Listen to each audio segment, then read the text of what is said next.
Afternoon, ladies and gentlemen. Ocean's Pit, little show about big things. Twisted Tuesday. Carol Brandolino in the house. How you doing, my dear friend?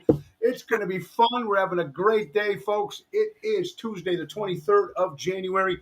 Seems like it's getting a little warmer, folks. But even though this morning there was a lot of ice everywhere, people were complaining about driving and ice and all that. Yeah, I love the cold. I just don't like when it turns to ice. It's kind of tough when you're driving.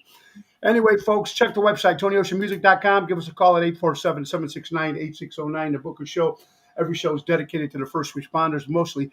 Thank you for people like you who take the time and watch the show, whether you're watching it on the Tony Ocean Show Facebook page, the Mo Carraro Facebook page, LinkedIn, X, which is now Twitter, YouTube, and the Ocean's Pit Facebook page. A lot of fun. Give it up for our co-host for Twisted Tuesday, Carol Brandolino. Carol, how you doing, hon? I'm doing great. Happy Tuesday. Feeling good. I'm in the office. Got my little view from my window here today. I had to almost ice skate down the hill at my house, but I didn't know what the hell was going to happen today. Time at the office?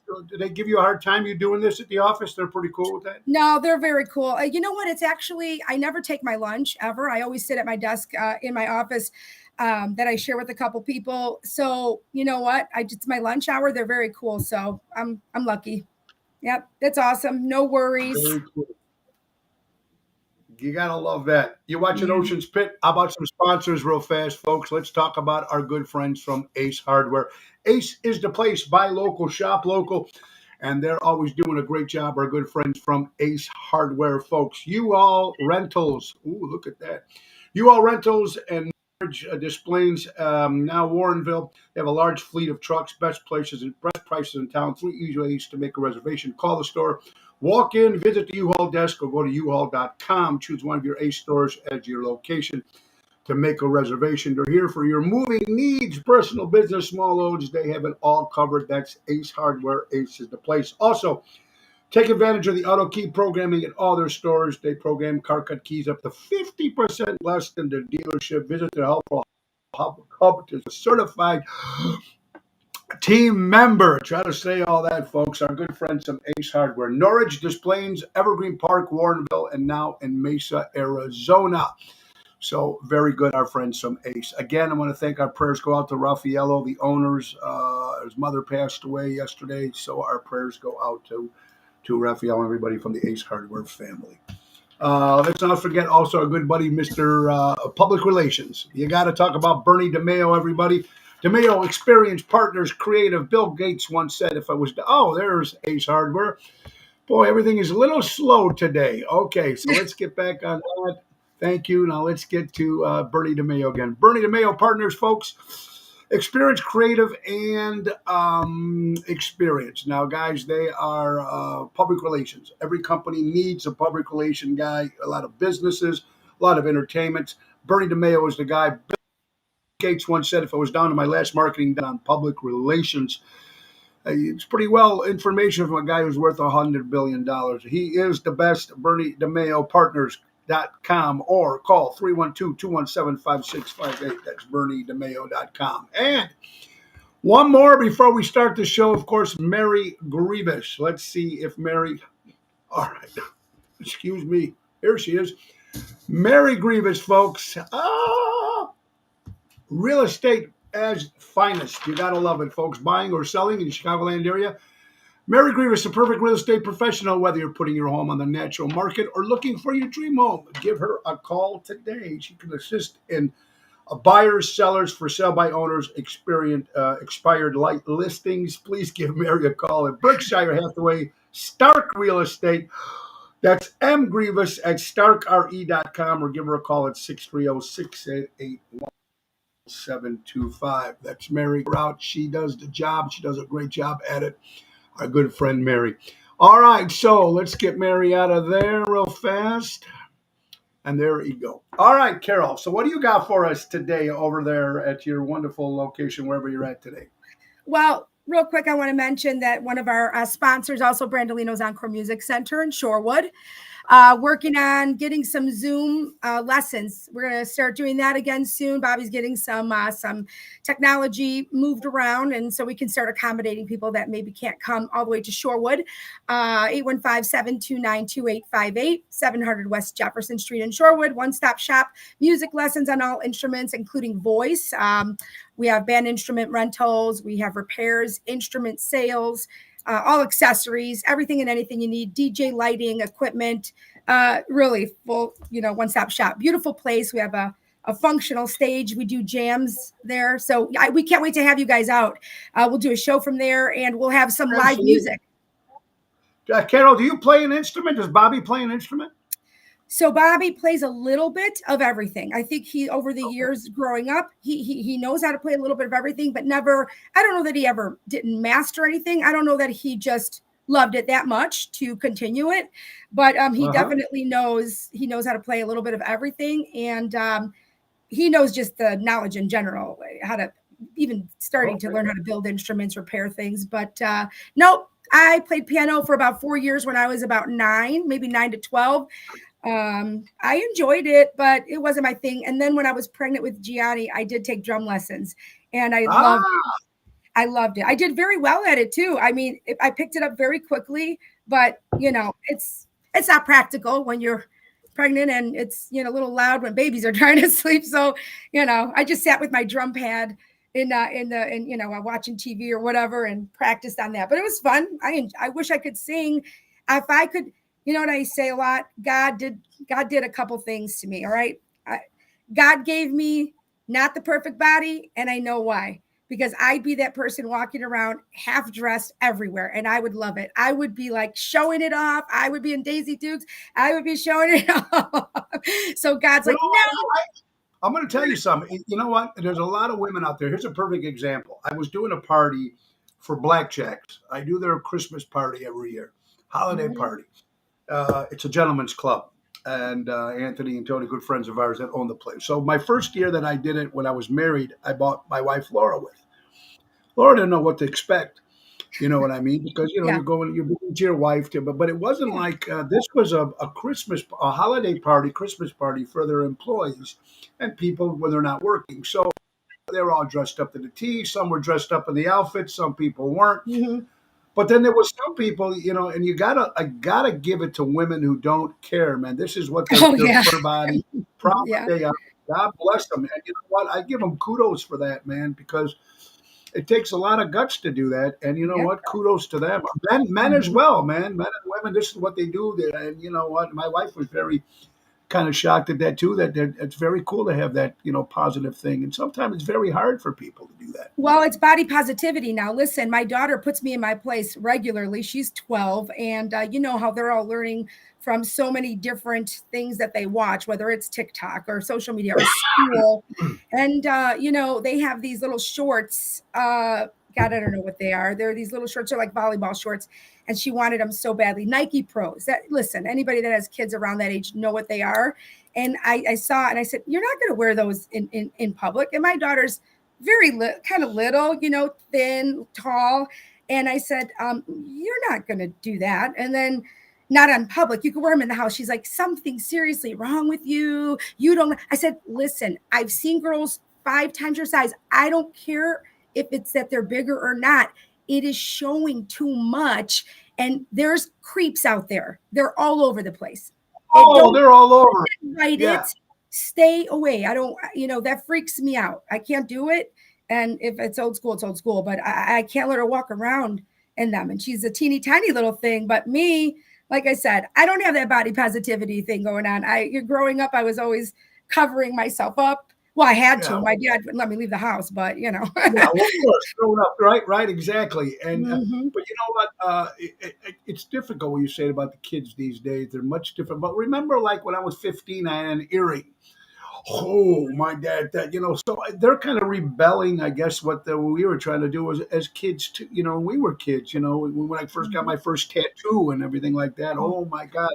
But it always seems like it's a little difficult more for women. That's got to be different. But you see the kids now, Carol. Do you see that in school? When you see some of the kids, how do they leave the house like that? Well, you know what? I blame two people for that. I kind of blame schools. Certain, a lot of schools, like the schools that the school my daughter goes to, they have, it's not a private school, but they have, it's a uniform policy, not a uniform. I can't even think of the word right now. I'm having a complete brain fart, but you have to wear certain basic, no jeans, they have to have tops, no crop tops. They're at least cautious. A dress code, sorry. A dress code is what I was thinking of. They at least have a dress code. I mean, some of these high schools, literally pajamas, slippers, they look like slobs. First of all, here's the thing. There's the reason they say dress for success. You feel better. We always used to tell my son, you look good, you do good. When you look good, you just feel more confident and you're going to do better. Oh, look, I'm lazy as hell. If I lay around, I was able to work from home a few days over the Christmas holiday. I never worked in an office setting. I was home laying in my bed and I was like, typing things up, lazy. I didn't want to move. I couldn't work from home. There's no way I'd be disciplined. I agree with you.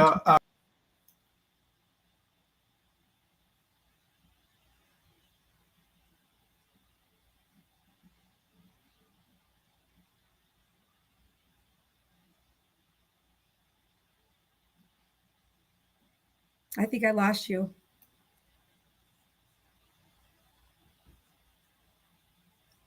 You're frozen, just so you know right now. You got to.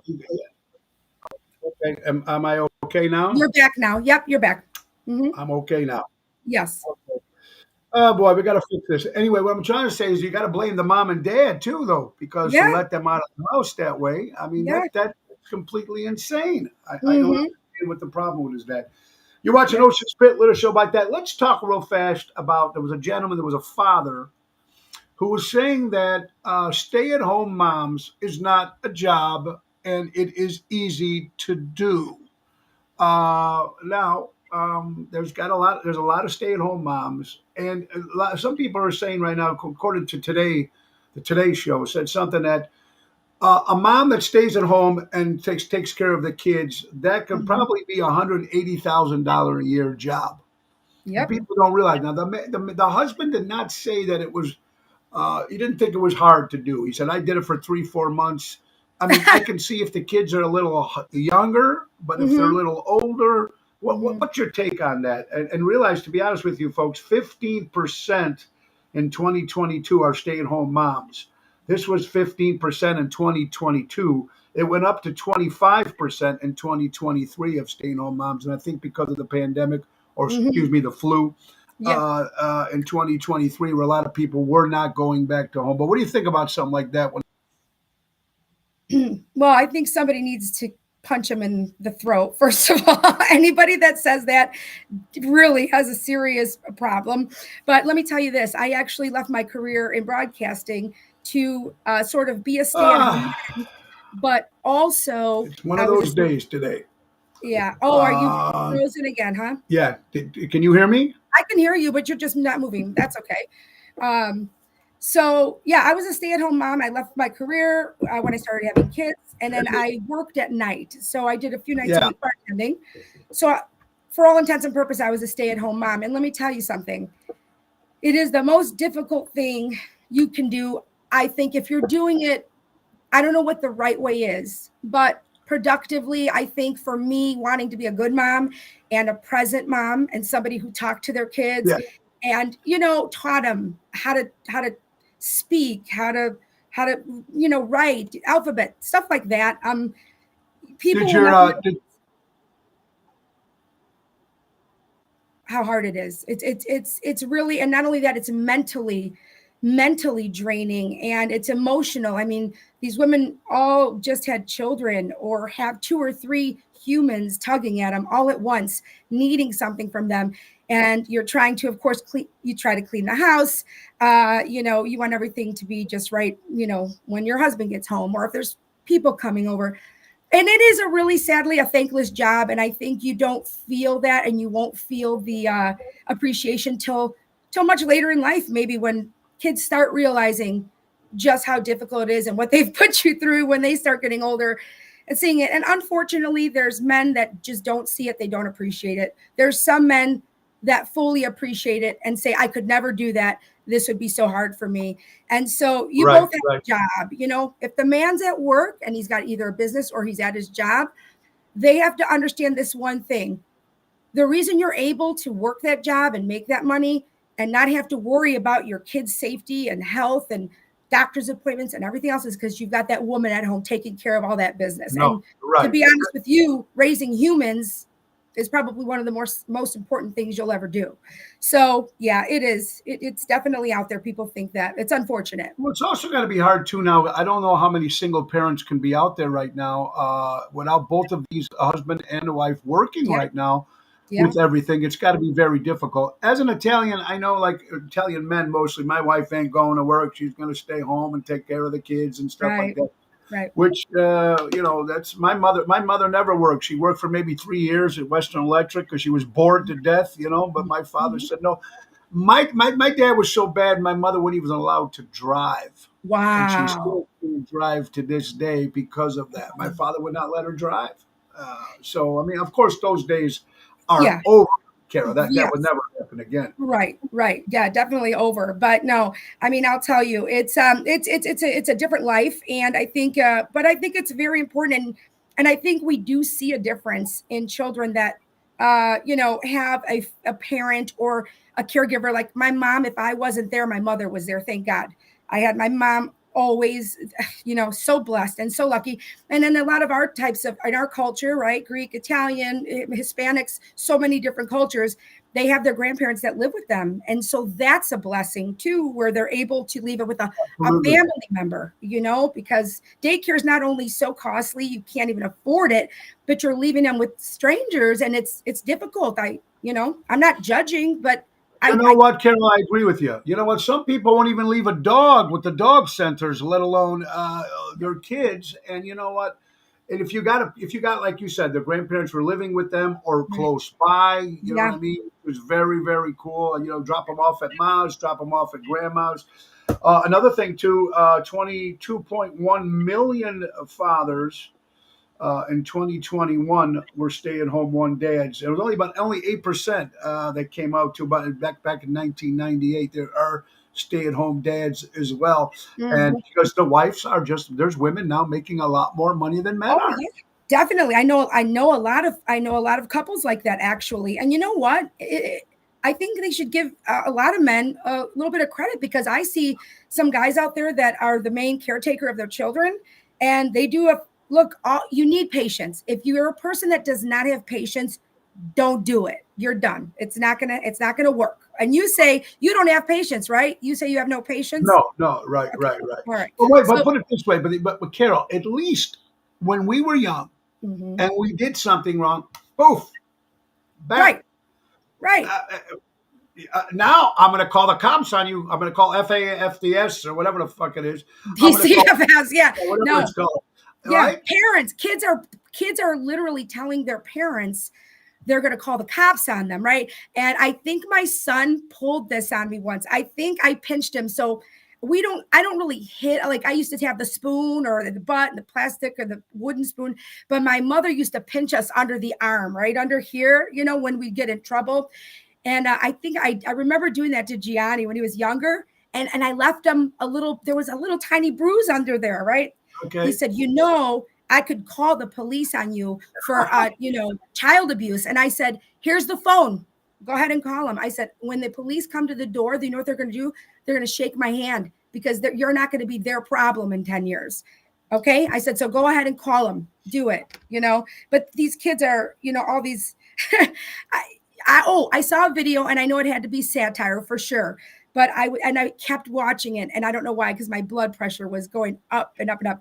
It was this young woman talking, and I don't know if it was a TikTok or what, and she said that she is suing her parents for bringing her into the world without her consent because I've seen that.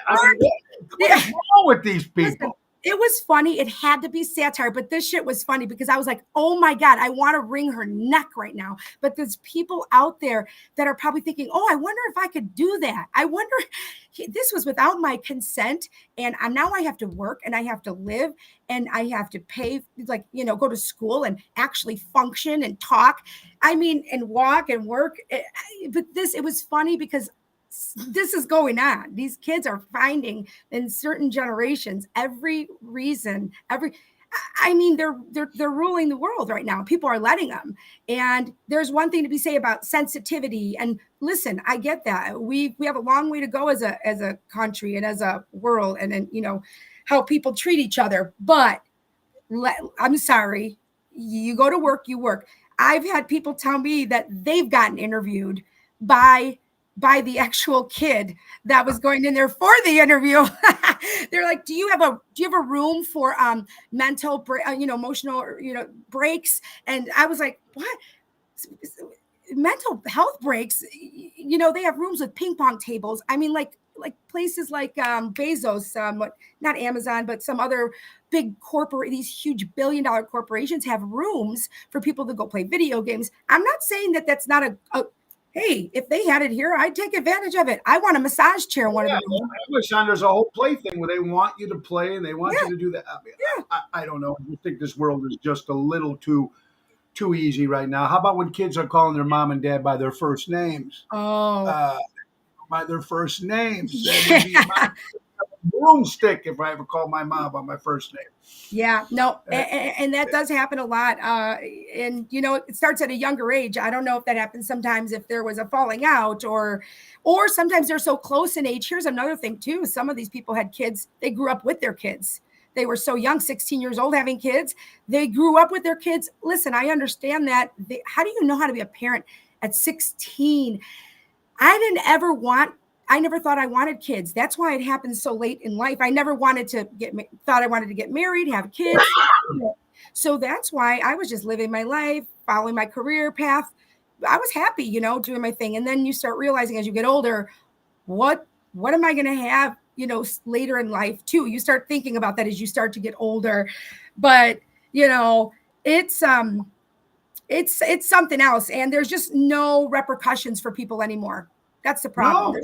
No. Even the teacher at one time can give you a little slap if you got. Yeah. You guys had nuns, right? In the private school, you had nuns. Now, I went to a private Greek school that my grandmother wanted me to go to. I told you that. I will tell you, not only was it a culture shock because I was going from the south side of Chicago, from not a great neighborhood at all, on a bus for 2 hours, to a place where I didn't speak extremely well, like a lot of them did Greek, but we had Greek teachers. And I'll tell you something, these Greek teachers were not certified regular teachers. They were just Greek. They spoke Greek and they beat the shit out of you. Like the one teacher, she like stabbed me with a pen because I couldn't write the word in Greek. And I was like, hey, listen, lady, you don't touch me. I was pissed off. And one of them flipped a desk on this one kid. She grabbed him by the hair and pulled him to the side. And I thought, and you know what? I'm telling you, man, as bad as it sounds, when I'm growing up, I kind of thanked my teacher because I was completely out of line. I became a different kid. Mm-hmm. And I'll tell you another story which was interesting to me. First of all, you're watching Ocean's Pit, Tony Ocean and Carol Brindolino here on Twisted Tuesdays. Carol, I grew up as a kid. I was 14 years old. I robbed a house in Elmwood Park. 5 other guys that were older than I was. Now, remind you, my dad was telling me months ago before, don't hang with these particular guys. Mm-hmm. So when I was 14 years old, and here we are, we rob a house, and we had the guy, the genius guy's name, I remember his name was Tom, and he had it worked out. He had all the map and how to get in and get out. So I was just a lookout at 14 years old.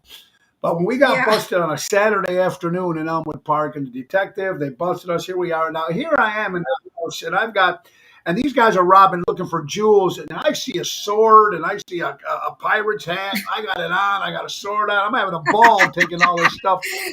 Cops come, bust us. Get arrested. I get arrested. I'm walking out of the house with a pirate hat on and a sword. in broad daylight. Everybody's watching. Oh my God. Now, it was during Easter break. So I went in. They called my dad. The detective knew my father. Called my dad and said, "Hey, we got your son." My dad said, "Keep him. Keep Don't them. tell him anything. Just keep him." So I stayed for 4 days in a holding.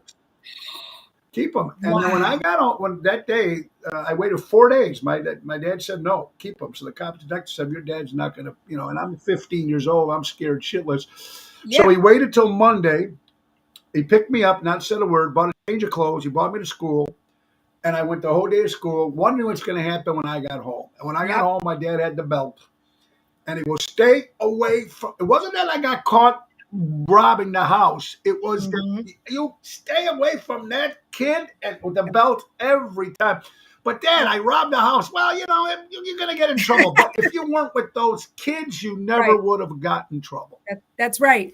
Yep, 100%. That's what I tell my. A whole different world back then. Can't do Yeah, right? it is Just who crazy. you have to watch. But that's how my parents were. It's kind of nut as it is. There's a lot of crazy stuff in this world, Carol. Tell me what this crazy shit is about a Stanley Cup that people would pay $50 to $60 for, a cup that holds water. I know. Please. Well, you know what? Have you heard this? It's the fad. It's everything is just a fad anymore. You've got these Lululemon things. Well, look, I'm not saying things aren't cute. They're in style. It's a fad. Remember Z Cavaricci's, right? Cavaricci pants. Who you hanging around with? Absolutely. They're fads. I paid $60 back then. When I was. Everybody was wearing them. I guess it's just a Stanley Cup now. Everybody wants a Stanley. Before it was a Yeti. It's just to fit in. It's a fad. It's TikTok.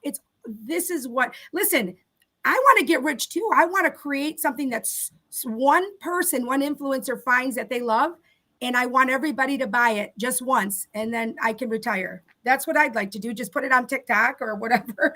But I don't want to be a hater, but I do. I think it's nuts. But I mean, they're doing specials. They're doing specials on these. It's a cup. I just never understood that. Whatever happened to the plastic thing? Just put some ice in. Why is it so? Oh my God! And they got all these different colors, and then people are going nuts, and they're betting on it. And people are sitting out in line to get these cups. I don't get it. It's so dumb. Listen, my Yeti cup, I love it because it keeps stuff cold for days. The ice stays frozen for days. And that's what I love, especially in the summer. Like if you're at a beach or by a pool, listen, it's going to stay cold. That it serves a purpose. I really don't care what it looks like, to be honest with you.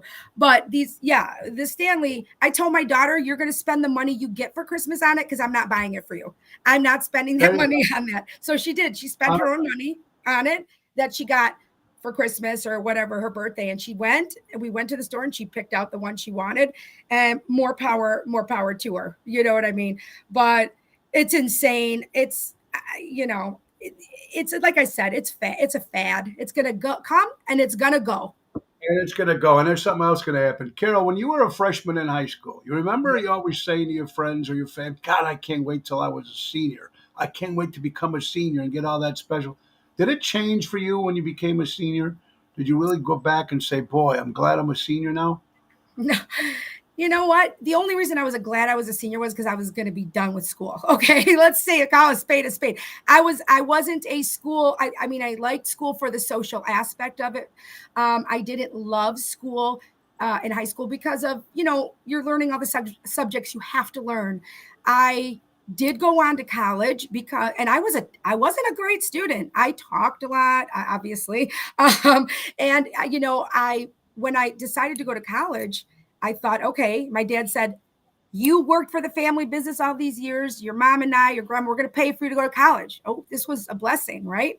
So I wanted to go do acting. And he said at Columbia, he's like, "Are you kidding me? I'm not going to pay for you to go learn how to act. Are you out of your mind? You have to get a degree." I'm like, well, what the hell, So I picked the next best thing, which is broadcasting, right?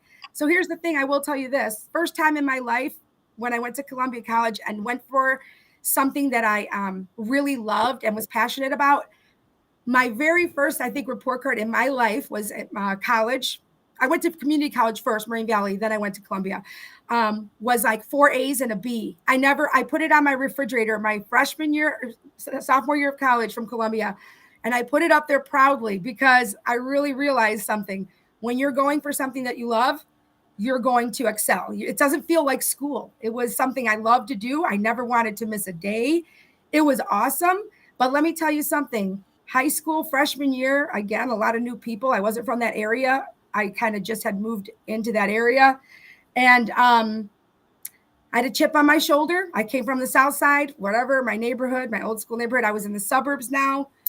And one of the girls was a badass, and she started talking smack to a couple of the girls in my class. And I just told her to knock it off. I said, leave her alone. She's crying. Jesus Christ, leave her alone. And she just stood up. And this was during my freshman speech class, which my teacher, loved me. I was his favorite. He was the best teacher in the world. And she told me she was going to kick the shit out of me. Then like you're on my list. You're done. I don't know who you think you are. And, I said, well, okay, whatever. Sure enough, next day, she was waiting for me outside of that bathroom by that classroom. And luckily, I told my brother, I said, listen, you need to be by that phone if it rings at between 7th and 8th period tomorrow, because I was so afraid of my dad finding out. It's a different world out there, isn't it? Yeah, I would have been in I was in big trouble. She started a fight with me, and we got into a really nasty fight, and I kicked her ass, and she never came back to school. So she was a junior. I was a freshman. So that kind of helped me throughout the rest of my high school years. Nobody messed with me. I wasn't a bully, but she hit me. Yeah. So it was what it was. Was you a good kid? I was horrible in school. Actually, I just because I never paid attention. My teacher said your music and stuff and history is all you thought about. And I'm going to tell you how I even graduated. I was down like 3 credits. Okay. I had to go to the principal. My dad talked to the principal. We made a deal. I had to take my principal daughter out to prom. And if I took her to prom, I get my credits. And that's how I graduated high school, because I never would have made it out of high school. And they said I would never amount to anything. And it's funny, I did a show at the Park West, 2000. It was one of my record release parties at the Park West. We sold it out. And my old English teacher and my gym teacher and all the people go, oh my God, look what happened. You never knew. But yep. Yeah, I love those stories. You're watching Ocean's Pit, little show about big things. Tony O, of course, and Carol Brandolino, Twisted Tuesdays. How about another quick sponsor, if we can do that, folks? How about our good friends from, let's not forget our good buddies from Deutz Power Center, folks. Deutz servicing the construction and diesel industry in Chicago for the last 100 years. Sal at Deutz Power Center, 224-276-6550. Give my buddy Sal a call, folks. You're watching Ocean's Pit. It's one of those days. It's Tuesday, and we're just trying to have a little fun here, trying to bring something different to everybody today. Carol, I wanted to thank you very much for you and your family. Great seeing your family on Sunday at Ron Onesti's Club Arcata Speakeasy. Now, who'd you have with you? That was your mom, your aunt, who were the ladies that were with you? So my mom, and so the women that were with her. So one of the women, it was her birthday, Josephine. It was her 75th. She was like a second mom to me growing up. She was one of my very best friend's mothers growing up, and I spent a lot of time at their house. I was always with them when my parents were working or doing their whatever. It was her birthday, and then one of the other women was her girlfriend that she grew up with when she was young. I mean, these people have been friends for 60 years. We're talking 70 years. I mean, these are old friends. And then her daughter was there as well. And then I had my son and Bobby, my husband, were there. And listen, Bobby's like, why aren't there more people our age here? We love that kind of music. We enjoy it so much. I never went to the Speakeasy. I love the Arcata. I go to a lot of shows there, or I used to. I had been to a lot in the past. But the Speakeasy, I mean, it's just a no-brainer. The food was awesome. It's a great idea. And to be honest with you, that particular Sunday, usually there are some younger people there, but that particular Sunday, they had a group of 110 people from Maine Township. They got bussed in from Des Plaines, Franklin Park, Evanston, Glenview. That's awesome. So some of those 110 never been there before. So it was definitely an older crowd. But you know what? People seem to enjoy themselves, and it was a lot of fun. I need to thank you for coming out to that gig. It was a lot of fun. There's a That's bunch of things that are going on here. What else? Anything new that you got going on, Carol? Anything you want to talk about here? so. Well, here's the thing. So yesterday was very upsetting to say the least. So this guy that was on the run, this guy that killed 7, 8 people. Okay, they were chasing after this guy. He was on the run. It was right by our, this is our neighborhood, in our backyard, basically. This is a couple blocks, 2, 3 blocks away from my son's high school. And they kill him. Did he kill the wife and the 3 daughters, right? No, that's a different one. This guy, the guy yesterday, this is absolutely terrible. It's like a manhunt. They ended up getting him in Texas. Did you hear about this? This was all going on around here. It was on the patch. You guys have like a local patch, right? Like we have the Joliet patch. Right. Okay. So anyway, they update things regularly, and I'm looking online. But he killed 7 or 8. This is 7 or 8 people on the same block. Okay, 2 houses, in 2 different houses. We don't know all the facts 100% yet. He did live with people in one of the houses at one point. He's 23 years old. He was supposed to appear in court February 1st on a different charge that he posted $10,000 bail on, maybe, I don't know, let's say a few months ago. I don't know 100% when that one happened. So why would you even let somebody that shot somebody already? He didn't kill him. This was a while back. This is why he was going to jail February 1st, or to his court date. He posted $10,000 bail. Okay. Why would you even let him? He shouldn't have to sit there. You used a gun. You shot somebody. This wasn't a violation in traffic. This wasn't a nonviolent crime. This whole Illinois Safety Act, if you don't know about it, read about it. This has gone into effect now. Basically, it's a cashless bail. Right. So these people are just being let out. This is why crime has risen. This is by 33%, I think it is, since that went into effect. Carjackings went up 33% because, like, again, it's a slap on the wrist. There's no more.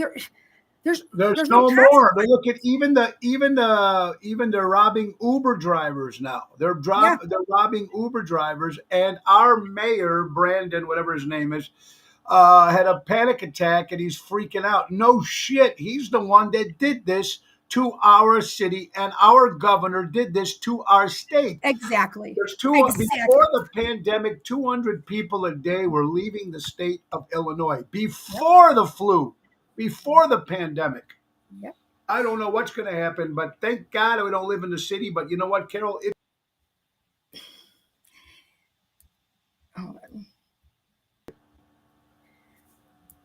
It's only going to get worse. This is the problem. It's only going to get worse. And honestly, it's happening everywhere, which is crazy. Yeah. It's scary. Yeah. It's scary out there. Yeah, I was actually scared yesterday. They didn't know where he was. They were pinging his car in different locations. And, they thought that I had people calling me saying, oh, I think they pinged him in Shorewood. And I'm thinking, oh, my God, I was never more. I literally did get scared, and I thought, okay, time to go into the arsenal that we have, that Bobby has, and I'm gonna have. I was literally standing in my bedroom window like a sniper. I was crazy. I was like scared. No one's coming into my house. It was like 8:00 at night. Then they finally found him in Texas. Same car, different license plate. They got him at maybe a gas station in Natalia, Texas.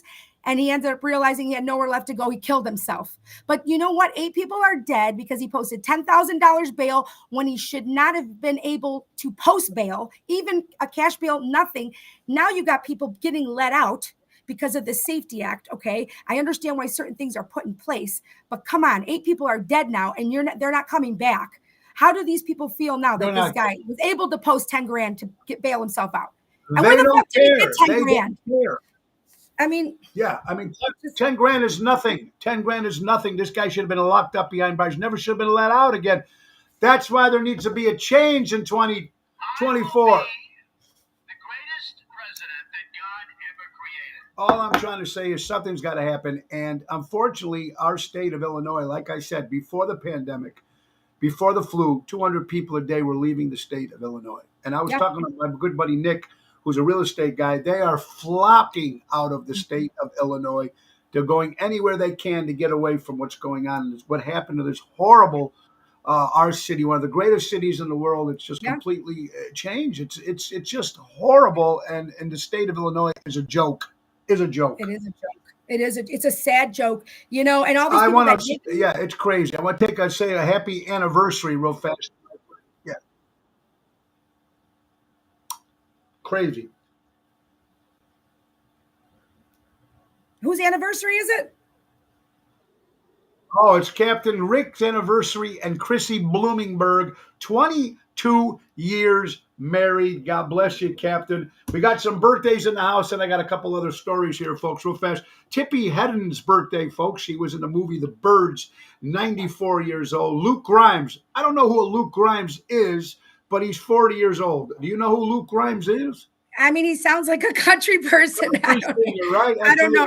I don't know. Former Chicago White Sox, Carlton Fisk, Okay. Nicholas Castellano, of course, he played coach on Cheers. Mhm. Bill Mayer, another guy who tells it like it is, 68 years old. Questlove, the musical director for Jimmy Fallon, turns 53 years old. Former wrestler Ivan Putski, the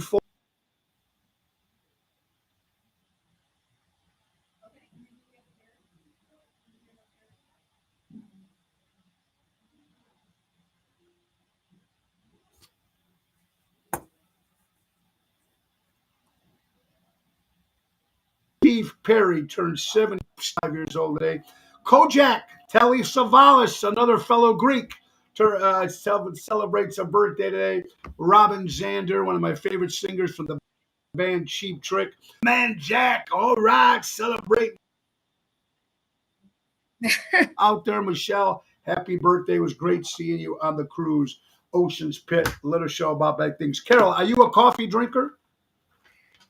I am now, but I wouldn't consider myself like a real coffee drinker. I drink, the fluffy stuff, like sugar-free iced vanilla stuff. It has to be cold. I don't like just black straight coffee. Are you a I can do coffee drinker, Carol? cappuccino.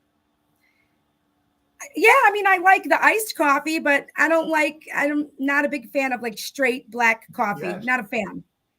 It's weird because my whole family drinks coffee. They always have, and it's just not my thing. Cappuccino I like, but other than that, it's got to be cold and flavorful, like some kind of vanilla or I drink cinnamon. decaf. Here are Oh, the hell no. top 10 places that best selling coffee around the world. Number 10 is Turkey. Yeah, are they big drinkers in that? Oh yeah, 1,000%. Yeah.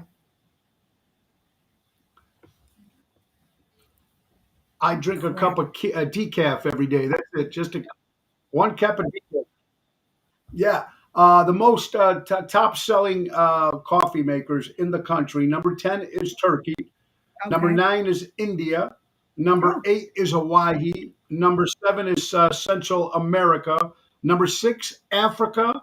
Number 5, Jamaica. Number 4, Indonesia. Number 4. Number 3, Colombian coffee. Number 2, Vietnam coffee. But the most biggest selling coffee in the world for 100.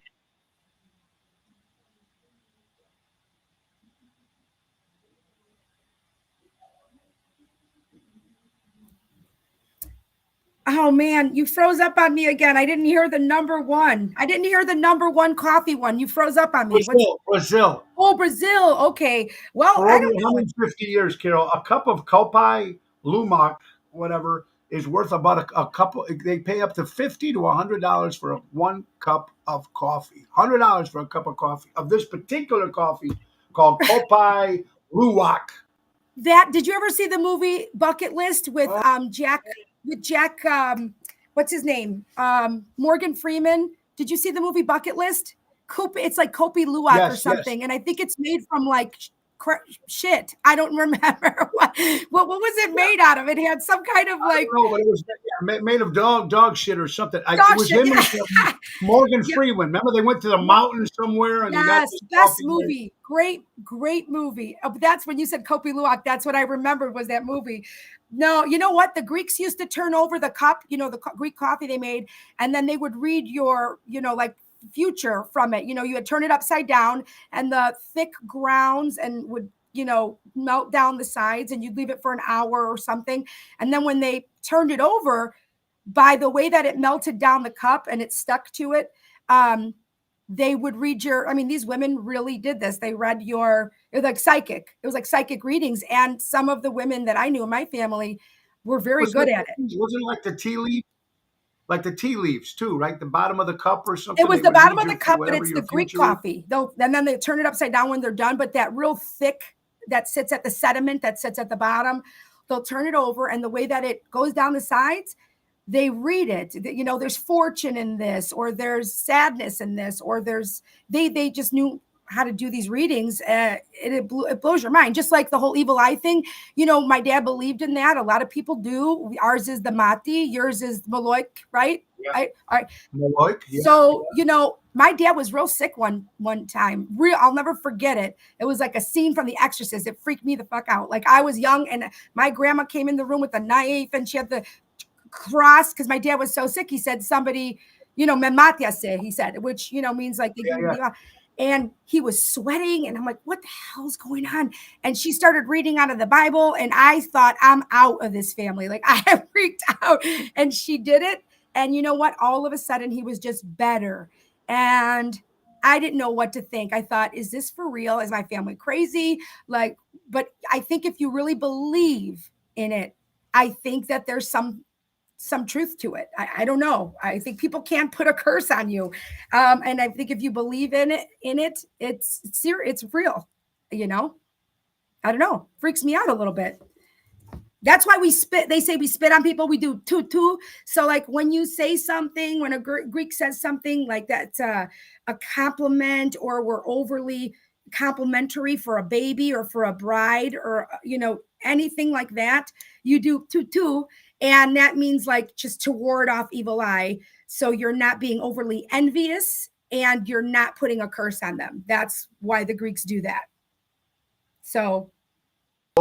Yeah, with the whole Maloik thing, I believe that. Do you have a bucket list, Carol? Is there something that you want to do that you get? Yeah, there's quite a few things. We were talking about the whole body positivity thing. I want to get body painted somewhere, like in another state or country. I don't want anybody to know me, but I would love to do that someday. Get a tattoo. I never had a tattoo. There's a lot of different things. I want to do a stand-up comedy act somewhere where no one knows me. That's on my bucket list too. Yes. Are you there? I'm here. I'm here. I think your listeners are hearing all they're getting an earful, just so you know. That's okay. Let them get in there. That's good. I don't know what it is. The last couple of days, it's been crazy over here with this internet problem. But I'm glad I got you here. Do you have a bucket list? Is there something? So I was telling you a few things. I want to get body painted. I think that would be the coolest thing, but in another state or country, because I don't want anybody to know me. Not my full body, like, what would you want on your body? I mean, what? A nicer body. Without no, I don't know. I just think it would be so cool. When I've been to New York, I'm sure you've been, obviously. Sure. Well, you lived there, but to Times Square, when I saw these women body painted walking around, I was in awe. And I said, I would love to do that. And then I want to get a tattoo. I've never done that. I want to do I want to do stand-up comedy one day on a stage where no one knows me. I want to do it. No, you should do it when they do know. No, oh my God, I would die. Oh my God, but I don't want people booing me. Like I can handle rejection. Listen, they wouldn't boo you. First of all, you get the chance to get up and do it in front of people. Yeah, that's the hardest thing, I think, even with singing. People don't realize this, that just if you get the balls enough to get up and sing in front of somebody, right, that's very hard to do. And just for you have to do, that's very difficult, man. Even to this day, I can't look at people. If I know them in the audience, I can't look at them. I look over their heads. Really? If I look at somebody straight, I lose it. I lose completely. So especially if it's somebody I know, I have to look at a stranger. I can't look at somebody I know because either I'm going to start laughing or they're going to start laughing or something, and it just ruins the whole whatchamacallit. When did you start singing, though? Actually, I don't know when you started singing. Did you? When did you know you wanted to sing, or that you could sing? You're an excellent singer, by the way. I really never realized your, I can't think of what that's called. Your variety or how expansive the range, thank you, Yeah. of your voice. Oh my God, you're like almost like an opera singer in some of your songs. It's very good. You know what, Carol? I started when I was a young kid, man. I was 50. I don't know how it. My grandfather was a singer, not a professional, but he used to sing all the time. My dad used to sing a little bit. I just don't know what it was where I got blessed with it. I didn't take any lessons. I did take some choir lessons in choir, became a varsity singer. But I don't know. I've just been blessed with that. And I started out, like I said, the rock and roll stuff. Right. Did everything I could with that, Star Search and everything I could. And you just couldn't make any money in it. And I had to switch over. And when I got the part of the Dean Martin downtown at Piper's Alley playing the Dean Martin, the Pack His Back play, which was produced by Ron Onesti back then. And I've been doing now 51 years doing it full time. So I've been blessed. I really have. But thank you for that. I do really appreciate it. It's a lot of fun. You know, like I said, you have that bucket list. Is there any place you haven't been to that you want to go to? How about that? Yeah, I mean, I've always wanted to go to.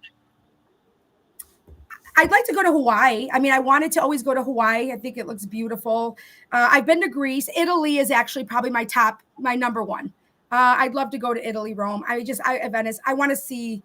That's where I'd like to go someday. That's my bucket list for sure of a place to go see.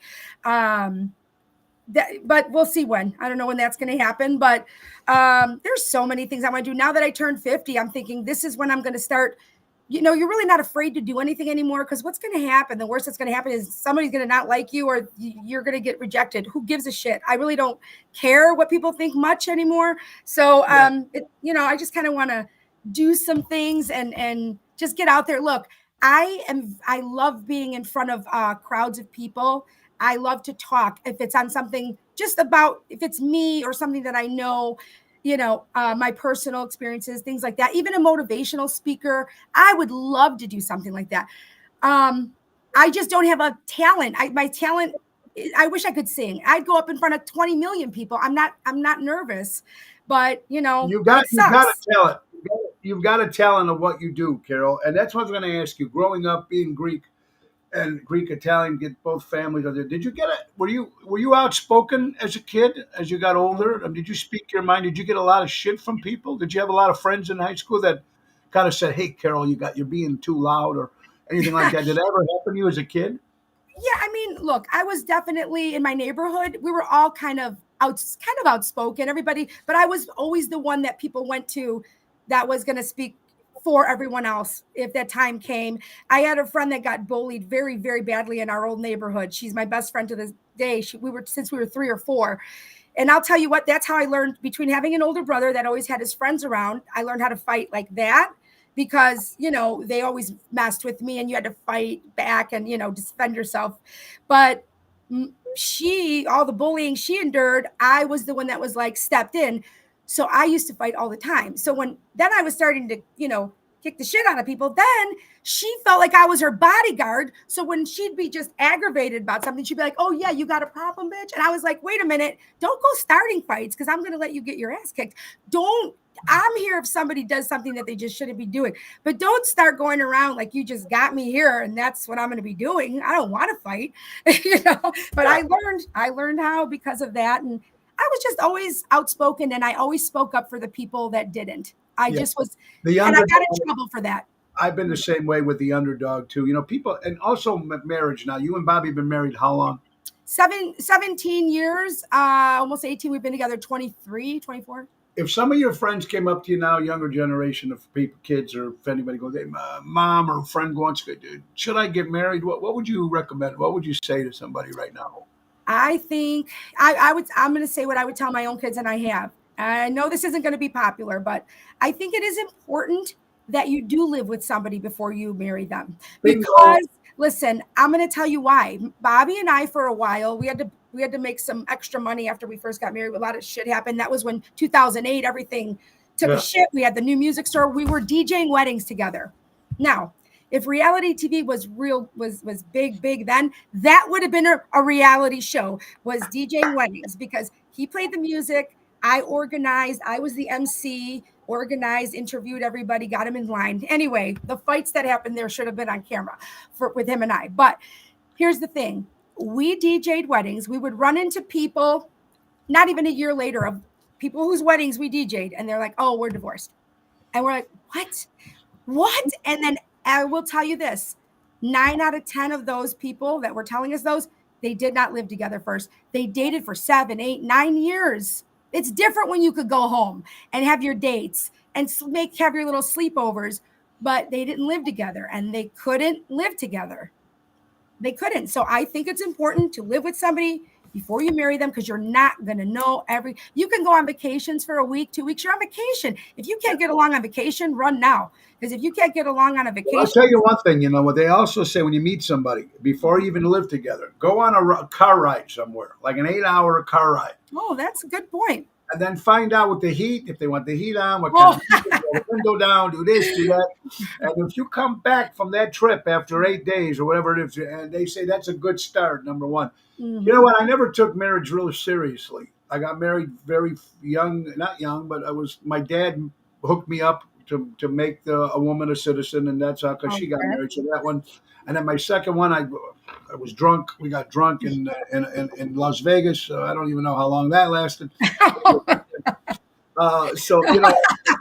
And then my third wife, we were together a long time. But I do believe that a lot of people do stay together because of children. They stay for sure because of for kids. sure. Mm-hmm. But I'm going to tell you something about my wife, Laura, now. We knew each other 20 years, and there was always something there. But, she had little kids, and why I'm not going to get involved with a lounge singer and blah, blah, blah, blah. Look, yeah. We all know marriage is not an easy thing. But Laura was probably the only woman I'd have to say in my life to tell me to go fuck myself, pardon the language. But I think that's what I needed in my life. Mm-hmm. A lot of my, no disrespect to my exes and stuff, that it was all me. They did nothing wrong. All they did was they I don't think they got used to the lifestyle. Right. If they might be infatuated or something with the guy who's singing up there, but then when you're at home and then you have to leave every night to go to work, nightclubs every night. Yep. It's not easy. It's not an easy thing. No. And it takes a strong woman. My wife, Laura, is very, very, very strong. I mean, and confident. And you have to be confident and trust. Those two things. Is she's confident and you trust somebody to know that if you choose to go with this skank, which is probably from a club that you meet, go ahead. Like, you weren't for me to begin with, And we did that too, Bobby and I. He had he DJ'd late nights. I bartended for a long time too. So we were both in that business. So we kind of both know how it worked. So, it's just, you have to have some self-confidence and just know what you bring to the table. That's all. That's how I look at important. And we only got a couple minutes left here, folks. You got to remember now, this Friday we'll be at Chicago Prime Steakhouse with Daryl Armistead, 8 o'clock. Saturday we'll be in Highwood, Bocce International Italian Club on Saturday on the 27th, and the 28th will be at Bug in McHenry. My buddy Rhino's and Melissa's brand new nightclub will be there from 5 to 8 this Sunday. One of the questions I want to ask: why do you think men and women cheat on their situations when they're married? Why do you think that happens, Carol? Oh, I'm sure there's a lot of different reasons. I think a lot of it is just maybe sometimes people get married for the wrong reason to begin with. And I just think that maybe it wasn't what was supposed to be there, just wasn't maybe. And I think a lot of what people say is that they don't feel appreciated. And I think that there's not enough communication. And some guys and some girls just are so insecure that it just makes them feel like better in themselves to have that on the side. I think there's so many different reasons. Who knows, there's a plethora of them. Well, I used to know it before. It used to be men always used to have the mistress. Remember the whole mistress on Friday, husband to wife's on Saturday? Yes. And now, because women are making up more than men, I see completely different. More, out there. It seems like they're a little bit more, like you said, they're more confident. They're taking on that man role. And I don't know. I think anybody that stays together, it's tough. I think, but you have to keep going with it. You have to give it everything you got. You don't want to be a quitter. You know what I mean? And especially when there's kids involved, you want to have some sort of positive. It's not all roses. We all know that, but we keep together, and that's what's really important. I think to stay together makes everybody stronger. Well, that for sure. But like, if I know some women that got married with the dollar signs in their eyes. Okay. So they got married for the money, or thought, they'd have this life. But then when you do that, you sell your soul. Okay. You're gonna sacrifice something somewhere. When you marry if you're marrying somebody for the money, okay, as a woman, I know people in these situations, and I've seen it before, they're never fully content. They're not happy. And there's something always that's missing. And then they become bitter and they become angry, and they're just a certain way because they didn't have well, look, it might sound silly, but passion or good, intimate relationship and, all that stuff that's important. If you're just marrying somebody for money, you're gonna be miserable when you start maybe getting on old. this side, folks, is 1:00 in the afternoon, and it looks like Ocean Spit. Thank real fast our sponsors, our good friends from Ace Hardware, a local Warrenville, Des Plaines, Norwich, and now in Mesa, Arizona. Download the and special offers. I also want to thank my good friend Carol Brandolino here again for another Twisted Tuesday. And we had a great week of. Thank you. Have a good rest of your week. Don't forget to go to Encore Music. I do. Folks, I hear you. in Yep. Sherwood. Encore Music, Brandolino Encore Music in Sherwood, Illinois. Go over there and buy some some guitars, some drums, take some lessons, some regular drum lessons. Enjoy them. Carol, you've been great, honey. We're going to get this fixed by next week. Anyway, guys, thank you, Ace Hardware, guys. Don't forget the Ace Hardware app. Easy way to download the points, coupons, and special offers. Guys, keep supporting local establishments, live entertainment, and the great words of Ringo Starr. Peace and love. Thank you, Carol Brandolino. God bless you, everybody. You guys have a great day. See you tomorrow, 12 o'clock. Nick Sahajas. Time to go. It's the end of the show. See you later from Tony.